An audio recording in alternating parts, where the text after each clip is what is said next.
ओम सच्चिदानंद रूपाय विश्व उत्पत्ति आदि हेतवे तापत्रय विनाशाय श्री कृष्णाय वयम नमः। श्रीमद् भागवत महापुराण कथा 10वां स्कंद 27वां अध्याय। श्री कृष्ण के विरह में गोपियों की दशा। श्री सुखदेव जी कहते हैं, परीक्षित, भगवान सहसा अंतर्ध्यान हो गए। उन्हें न देखकर ब्रज युवतियों की वैसी दशा हो गई जैसे युद्धपति गजराज के बिना हथनियों की होती है। उनका हृदय विरह की ज्वाला से जलने लगा। भगवान श्री कृष्ण की मदोन्मत्त गजराज सी चाल, प्रेम भरी मुस्कान, विलास भरी चितवन, मनोरम प्रेमालाप, भिन्न भिन्न प्रकार की लीलाओं तथा श्रृंगार रस की भाव भृंगियों ने उनके चित्त को चुरा लिया था। वे प्रेम की मतवाली गोपियां श्री कृष्णमय हो गई थी और फिर श्री कृष्ण की विभिन्न चेष्टाओं का अनुकरण करने लगी। अपने प्रियतम श्री कृष्ण की चाल ढाल, हास विलास और चितवन बोलन आदि में श्री कृष्ण की प्यारी गोपियां उनके समान ही बन गई। उनके शरीर की भी वही गतिमति, वही भावभंगी उतर आई। वे अपने को सर्वथा भूलकर श्री कृष्ण स्वरूप हो गई और उन्होंने लीला विलास का अनुकरण करती हुई मैं श्री कृष्ण हूँ, मैं श्री कृष्ण हूँ, इस प्रकार कहने लगी। वे सब परस्पर मिलकर ऊंचे स्वर से उन्हीं के गुणों का गान करने लगे और मतवाली होकर एक वन से दूसरे वन, एक झाड़ी से दूसरी झाड़ी में जा जाकर श्री कृष्ण को ढूंढने लगी। परीक्षित, भगवान श्री कृष्ण कहीं दूर थोड़े ही गए थे। वे तो समस्त जड़ चेतन पदार्थों में तथा उनके बाहर भी आकाश के समान एकरस स्थित है। वे वहीं थे, उन्हीं में थे, परंतु उन्हें न देखकर गोपियां वनस्पतियों से, पेड़ पौधे से उनका पता पूछने लगी। गोपियों ने सबसे पहले बड़े वृक्षों से जाकर पूछा, हे पीपल, हे पाकर, हे बरगद, नंद नंदन श्याम सुंदर, अपनी प्रेम भरी मुस्कान और चितवन से हमारा मन चुरा कर ले गए हैं, क्या तुम लोगों ने उन्हें देखा है? कुबरक, अशोक, नागकेसर, पुन्नाग और चंपा, बलराम जी के छोटे भाई, जिनकी मुस्कान मात्र से बड़ी बड़ी माननीयों का मान मर्दन हो जाता है, इधर आए थे क्या? अब उन्होंने स्त्री जाति के पौधों से कहा, बहिन तुलसी, तुम्हारा हृदय तो बड़ा कोमल है, तुम तो सभी लोगों का कल्याण चाहती हो। भगवान के चरणों में तुम्हारा प्रेम तो है ही, वे भी तुमसे बहुत प्यार करते हैं, तभी तो भौरों के मडराते रहने पर भी वे तुम्हारी माला नहीं उतारते, सर्वदा पहने रहते हैं। क्या तुमने अपने परम प्रियतम श्याम सुंदर को देखा है? प्यारी मालती, मलिके, जाति और जूही, तुम लोगों ने कदाचित हमारे प्यारे माधव को देखा होगा।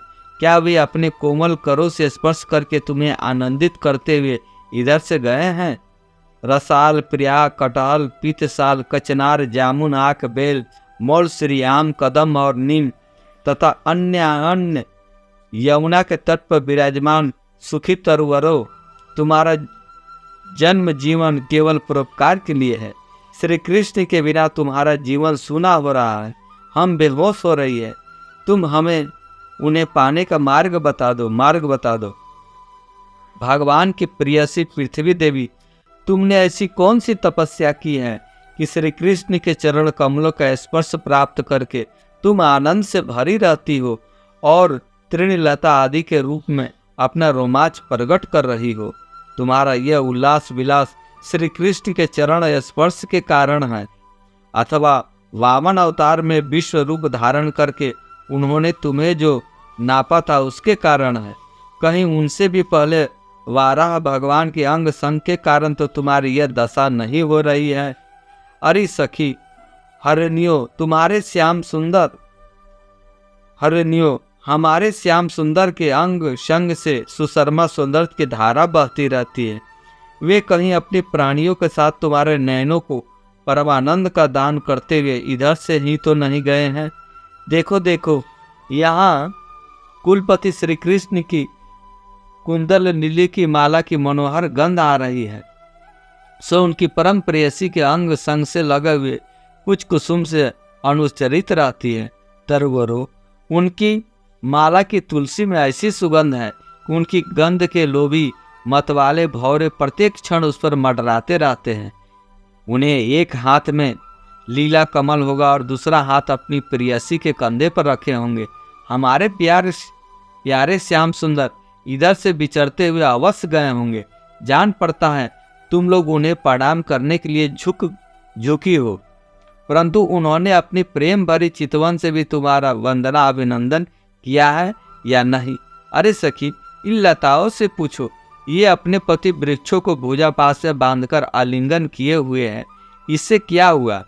इनके शरीर में जो पुलक है, रोमांच है, वह तो भगवान के नखों के स्पर्श से ही है, और वो इनका कैसा सौभाग्य है। परीक्षित, इस प्रकार मतवाली गोपियां प्रलाप करती हुई भगवान श्री कृष्ण को ढूंढते ढूंढते कातर हो रही थी। अब और भी गाढ़ आवेश हो जाने के कारण वे भगवतमय होकर भगवान की विभिन्न लीलाओं का अनुकरण करने लगी। एक पुतना बन गई तो दूसरी श्री कृष्ण बनकर उसका स्तन पीने लगी। कोई छकड़ा बन गई तो किसी ने बालकृष्ण बनकर रोते हुए उसे पैरों की ठोकर मारकर उलट दिया। कोई सखी बालकृष्ण बनकर बैठ गई तो कोई तृणावर्त दैत्य का रूप धारण करके उसे हर ले गई। कोई गोपी पांव घसीट घसीट कर घुटनों के बल बकैया चलने लगी और उस समय उनके पायजेब रुंझुन रुंझुन बोलने लगी। एक बनी कृष्ण तो दूसरी बनी बलराम और बहुत सी गोपियां ग्वाल बालों के रूप में हो गई। एक गोपी बत्सासुर बन गई, दूसरी बनी बकासुर।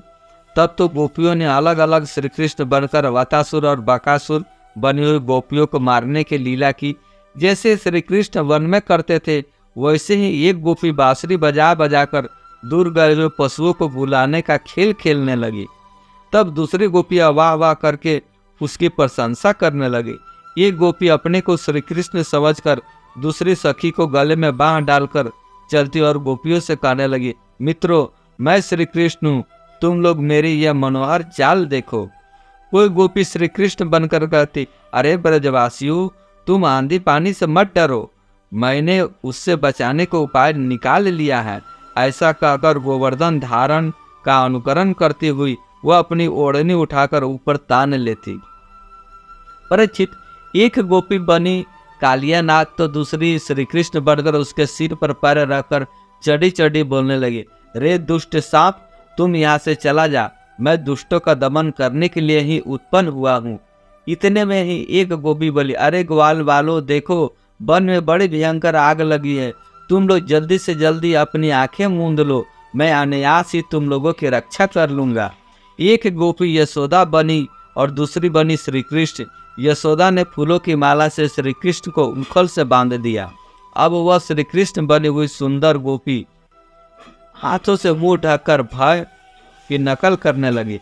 परीक्षित, इस प्रकार लीला करते करते गोपियां वृंदावन के वृक्ष और लता आदि से फिर भी श्री कृष्ण का पता पूछने लगी। इसी समय उन्होंने एक स्थान पर भगवान के चरण चिन्ह दिखे। वे आपस में कहने लगी, अवश्य ये चरण चिन्ह उदार शिरोमणि नंद नंदन श्याम सुंदर के हैं, क्योंकि उनमें ध्वजा, कमल, ब्रज, अंकुश और जौ आदि के चिन्ह स्पष्ट दिख रहे हैं। उन चरण चिन्हों के द्वारा ब्रज वल्लभ भगवान को ढूंढती हुई गोपियां आगे बढ़ी। तब उन्हें श्री कृष्ण के साथ किसी ब्रज युवती के भी चरण चिन्ह दिखे। उन्हें देखकर वे व्याकुल हो गई और आपस में कहने लगी, जैसे हथनी अपने प्रियतम गजराज के साथ गई हो, वैसे ही नंद नंदन श्याम सुंदर के साथ उनके कंधे पर हाथ रखकर चलने वाली किसी बड़भागिनी के चरण चिन्ह है। अवश्य सर्वशक्तिमान भगवान श्री कृष्ण के यह आराधिका होगी। इसलिए इस पर प्रसन्न होकर हमारे प्राण प्यारे श्याम सुंदर ने हमें छोड़ दिया है और उसे एकांत में ले गए हैं।